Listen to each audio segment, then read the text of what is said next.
When you see around the globe the maldistribution of wealth, the desperate plight of millions of people in underdeveloped countries, when you see so few haves and so many have-nots, when you see the greed and the concentration of power within, did you ever have a moment of doubt about capitalism and whether greed's a good idea to run on? Well, first of all, tell me, is there some society you know that doesn't run on greed?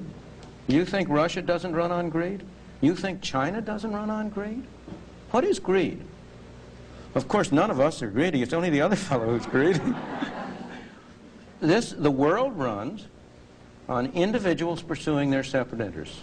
The great achievements of civilization have not come from government bureaus. Einstein didn't construct his theory under order from a bureaucrat. Henry Ford didn't revolutionize the automobile industry that way.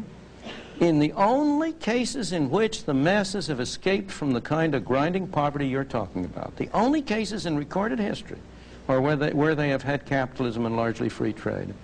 If you want to know where the masses are worst off, it's exactly in the kinds of societies that depart from that.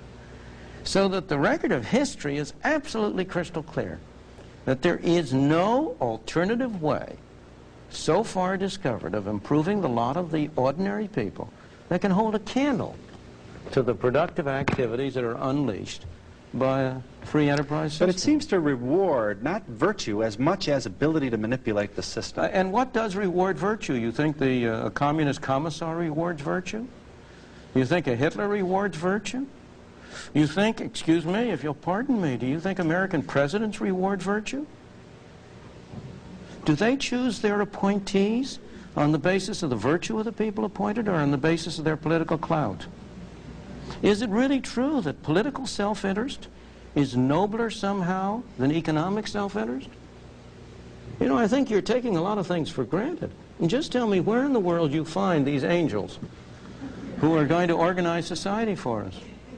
Well, I don't even trust you to do that.